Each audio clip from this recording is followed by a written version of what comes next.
Hello guys, Mr. Shockwave King back here once again, and yeah, this is more or less just a you saw the title video.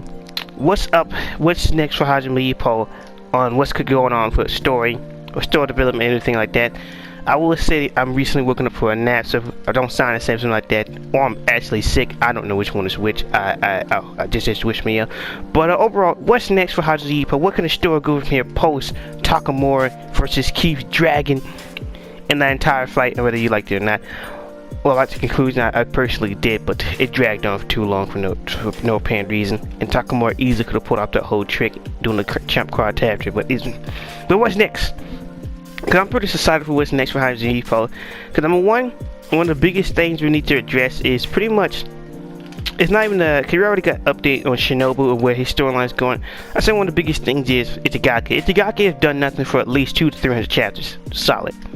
He's done absolutely nothing. He's nothing. He have not had any type of major story moment since he got knocked out by a Mai, and that's it. That's been his story significance for about at least 200 to 300 chapters. That's been it. Him getting knocked out and stretched out across the pavement, and that's it. So, in my opinion, I'm really hoping that we get some type of major story development for Itagaki. It's been a while. I'm not just sitting there like Itagaki is one of my top 10 favorite characters, but I do love Itagaki as a character, and I really do wish they really get him addressed or some other characters we'll talk about later after this. But overall, hopefully we get some further Itagaki development. Maybe he might re-challenge Amai. Maybe he might rematch Hoti. Or do something with his career, because or take on Daisuke wannabe. Either way, I believe that Itagaki could return. Could have some major story relevance, and actually do something with his career. Or just maybe Itagaki just gets fed up and sick of trying to impress Ippo, and he just decided to strike it on his own and leave the gym. Which nothing has led towards that recently, so that's one of those least likely options, but I do still believe that Itagaki would eventually leave the gym through his own means, and maybe, just maybe, we get to see that Ippo vs Itagaki fight, where of course Ippo's by round 3 is going to steamroll Itagaki quite tragically. I'm not going to act like Itagaki's not going to put up a fight, but it could be similar to Itagaki versus Amai, but a lot different, because Amai and Ippo are two different people. Amai had that one game plan, that was it. If Itagaki would have found a way to get out of the corner and use his footwork, then Amai had no plans after that. At all. He had no backup. He had nothing. He literally trained just to push Itagaki into the corner by any means necessary. Without that, he's done. Ippo got multiple different options, got multiple different weapons in his arsenal. He would easily be able to steamroll a current Itagaki who's, like I said before on the Itagaki Evolve video, he hasn't really changed. Sure, he got natural talent, sure he got footwork, sure he got Itagaki shuffle, but that's pretty much it. He hasn't done anything since then. To the point where even Amai can telegraph his punches. Here, Amai have not been knocked out. He's the only character throughout the entire series we have not seen stressed out or touch the canvas yet at all.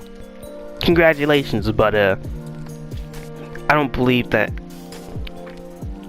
Itagaki can just continue to sit and going through it. And that's another thing. We have not found out the origin of Itagaki's slum. Because somebody say, oh, there's no type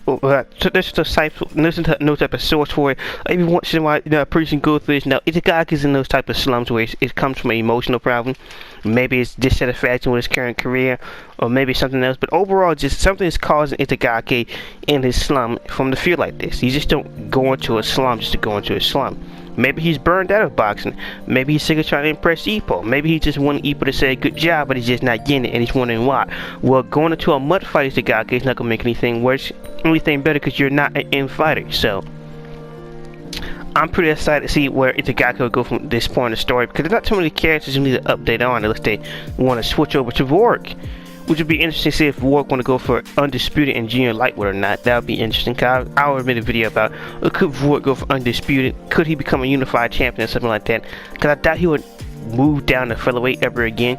Or maybe Miata moved up and he want to go challenge Vork. That's also a possibility. Which, if we get Miata versus Vork, which is a fight people have been talking about for a while of who would win. If we get Miata versus Vork, that'd be excellent. I'll pay good money for that fight. I'll put that, I'll have that, I'll pay for that like it's a pay-per-view.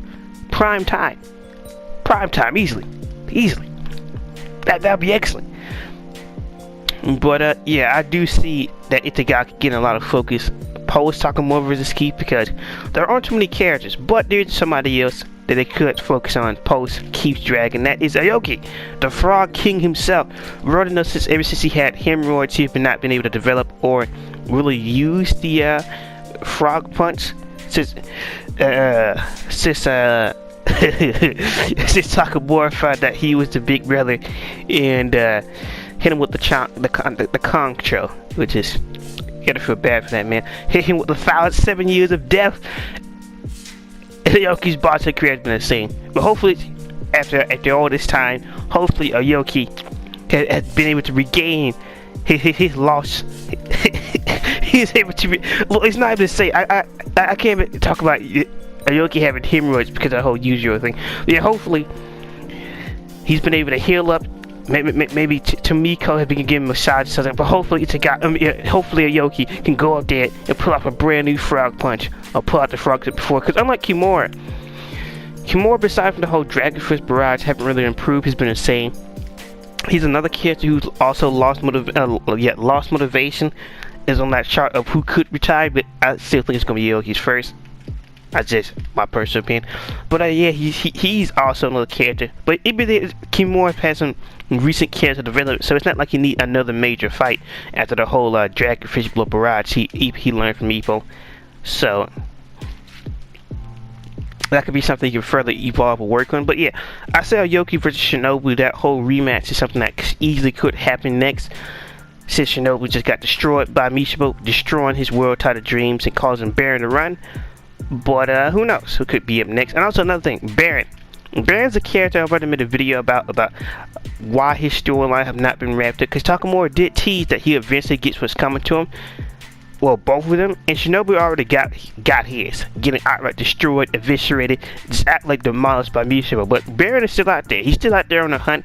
He's still out there planning and scheming behind the scenes, so eventually he's going to have to get his treatment as well. But the question is when and how. I've already made a complete video discussing this whole subject of how Baron trying to get his revenge against somebody and how it could be like a lightweight champion for Mishima, which would just be a stepping stone for Baron, but just to get to somebody else. But who knows? Who knows?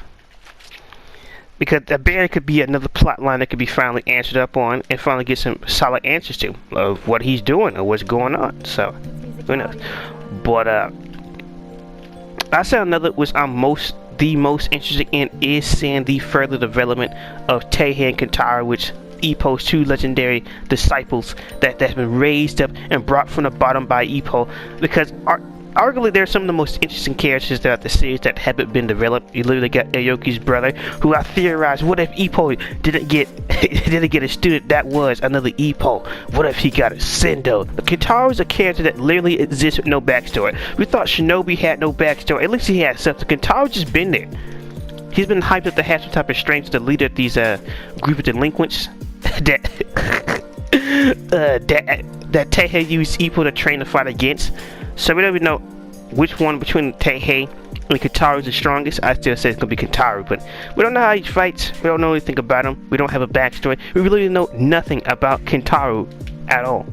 We never even get a chance to see him fight. At least we got something from Teihei of seeing him fight or beat up somebody, or see that he's improved by Ippo's teaching. But Kentaro just been there just to run and a few light jokes and trying to go at Daisuke wannabe in his coach's throat, and that's pretty much it. Kentaro just have not done anything, and seeing the further development between Teihei and Kentaro would be excellent in my opinion, because we have been getting these guys hyped up for some time, and they're yet to take the boxing exam to get their boxing license or anything like that, or they're yet to debut. We know that Aoki for a long period of time has been worried for his little brother actually getting into the sport of boxing, because similar to real life, people don't understand. We see these YouTube boxing celebrities box, people die every year due to boxing. Boxing is not a game. It's not a joking sport. People will get killed in the sport. Whether that was the top class fighter or lower class, people have died, received brain damage, CTE, and everything. So it's not a game. It's not a joke. I take the sport quite seriously. I don't think people should just be walking around want to challenge people to a boxing fight unless it's a fixed fight, because people get killed. People actually get crippled because of this. People get their entire careers ruined. It is not a game. It's not some type of joke. You see like a bunch of old time boxers up to Xander Holyfield and James Toney talk extremely slow, suffering from some type of form of brain damage. So to me, it's not a game. It's not some type of joke. So to me, Aoki's reasoning and worry for Teihei becoming a boxer is quite reasonable, because Ippo and everybody else knows that boxing is not some type of joke. It's not something you just play around with like it's some type of fun game. It's not. People get hurt. People get injured. People get killed. Recent person, I think he was an amateur or actually a pro fighter, this year have just passed away. So to me, in my opinion, seeing other people like these YouTubers, celebrities think, oh, I'm a boxer and this and that. You don't get it. People get killed in this sport. This is not a game. This is not something where you can sit there and smile with your friends and say, I'm a boxer. People die. So don't try to hop into this sport like it's just some type of fun time. Oh, you just fight it. No, people get killed. More people have died to prove it. There's a lot more people who died because of boxing or have been crippled because of the sport, especially during the second golden age of boxing, during like what, 50s, 60s, and 70s and 80s. Look at some of those old guys.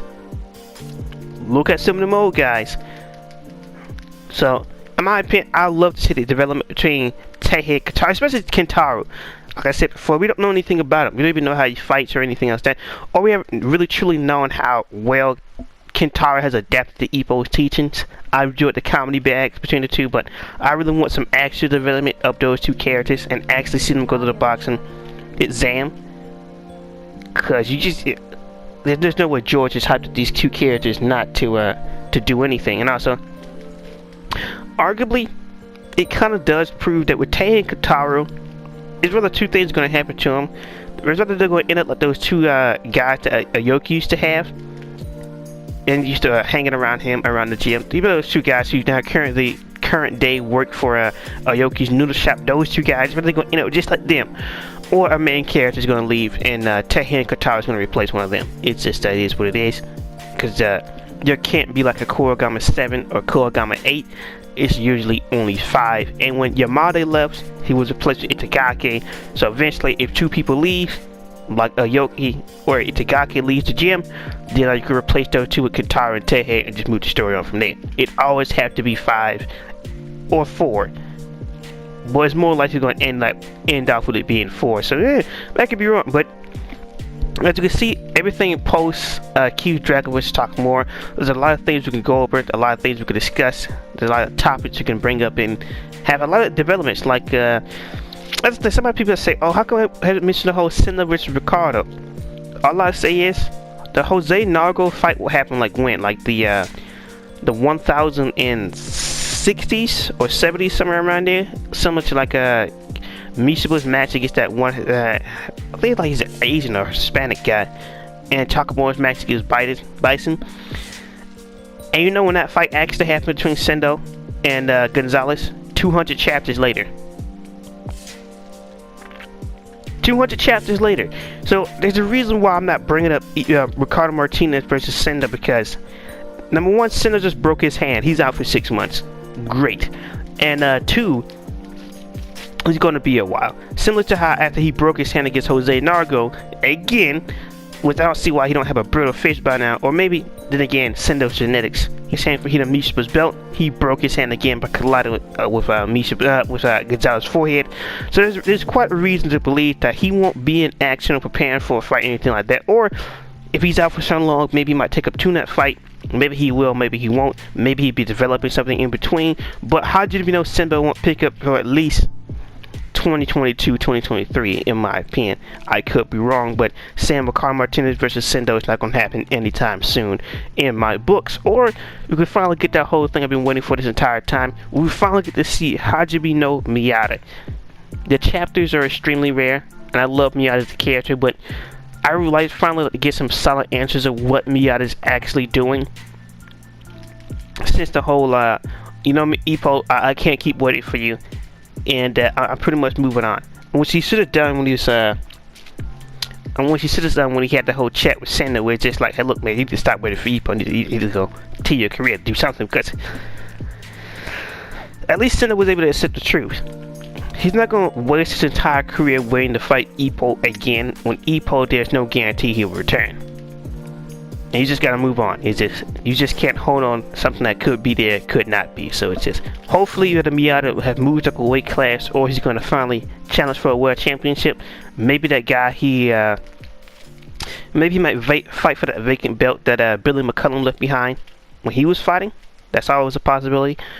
But yeah, he should have took Zeno's advice when he had the chance. So overall, as you can see, there's a lot of things that Hajime can touch on, mention, or bring up post Keith Dragons vs Takamura.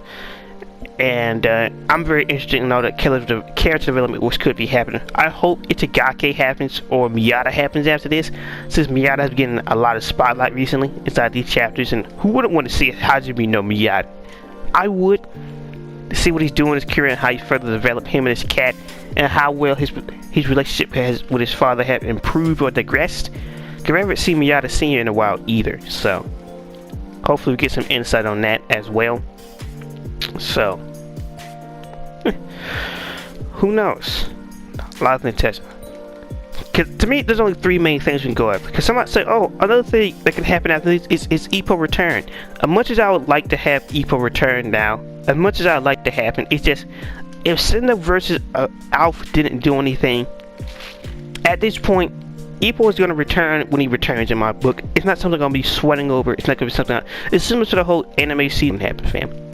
But unlike that, it's more or less confirmed that Ippo's going to return. Unlike the possibilities of season 4, but it's the fact I'm not going to wait for Ippo to return anymore. When, in my personal opinion, I enjoy the chapters where Ippo's not the main focus. Hajime Ippo is not just about Ippo, it's about the side characters as well. And as soon as we get them all developed and everything like that, then George Morikawa can purely focus on Ippo. Unless they're going to do Ippo and Miyata at the same time, which could be a possibility. But we got to wrap up the whole Tei and Katara thing and see them actually go somewhere with their career. And just like Itagaki being in this slump, eventually the relationship between Ippo and Itagaki is going to explode. Some people might want to believe whatever they want, but Itagaki is leaving the gym. It's been hinting that he's already jealous of Ippo and everything. Jealous Ippo and everything Ippo have, and eventually, since Ippo is trying to pull up the same thing as the coach and not giving Itagaki his validation he wants, eventually they're going to become some type of turmoil with that. Eventually, and it's just like, hey, this and that, and it's gonna be one of those life lessons that Ippo's gonna have to learn, because we don't know how many boxes the coach had before Ippo and Takamura that have just outright failed or have shown no potential as left. So since that's always a possibility, since things like that can easily happen, it could just be a life lesson that Ippo needs to learn. It's okay to be like cold and stubborn, or just be rough with your boxers, but without emotional validation, it's not going to work. And it's just, having Ippo fail again would be something, because I can't really say that Yamada is a failure or that anything Ippo taught him didn't work. But maybe you might have one chapter we catch up Yamada. Finally, Ippo and Yamada get to have that talk. After all this time, Hammer now, what are you doing these days, Yamada? Because we've seen everybody else. We literally had the likes of Hayami and Akawa from chapter 1 show back up. Because at this point, anything can happen. Anything can happen. But like I said, the main triggering point for Ippo would be the fact that he has not changed since the beginning. So who knows what might go down? Who knows what might happen next? But yeah, I just want, because originally this was going to be a video about Itagaki and his future and what could be what's next. But I already made like videos about that already. But yeah, a lot of things can happen post Takamura versus Keep Dragon, which arguably is going. I can't say it has to be better, but arguably is just. Well, it's nothing to be arguably about. It's just. It's just the fact that all I can say is a lot of things that happen post Ippo versus post Takamura versus Keith, and I really was hoping that we'll actually get something more out of Keith's Dragon than what we got, because if we're just gonna have Takamura just blow through and not struggle for a belt, then you could have wrapped the chapter a lot earlier, but chosen not to. But alright then. But now, since I'm glad, like always, there's a lot of possibilities. And I'm just excited for the next chapter, Hajime Ippo, and what could go down, what could happen, especially since things are going digital, and apparently the digital sales are doing well, so it seems like things could be going up from here. Or maybe, just maybe, we can get a game announced. 'Cause I believe that we will get a Hajime Ippo game eventually. on the PS4 or the next gen consoles. I don't even care if it's just a port of the PS3 version with extra characters. Eventually we'll get that game, and hopefully like the Victoria's Boxer games, we'll get a Western release. I don't even care if it's just a limited edition. Hopefully we'll just get it, or just finally a double season 2 and 3 of Hajime Ippo. There's a lot of possibilities, but yeah, I don't know your thoughts. What do you believe Hajime Ippo will go from here? Do you believe that George will just rush towards and have people return instantly, or we get some more character development for the side characters before we move on to Ippo, the main guy? Because that's the thing. I personally do believe that the character development of the side characters is helping Ippo develop by himself, especially with the whole Cinder versus Out thing. And we got a teaser of Ippo is jealous, and the whole thing of what Ippo learned from Mexico, which is a plot. We haven't got that answer. And then we got the whole thing with a coward's note. Will Ippo and Kumi stay together? Will the MVP Nanako interfere? What would be going down? There's so many things that could happen. But yeah, this been my thoughts on the pen. This been Shadow King up the guy thoughts pen. How do you believe? What do you believe? What direction will Hajime Ippo take to the next like 23 chapters? And which one would you like out of the ones I've suggested? It's been Shockwave King, and peace.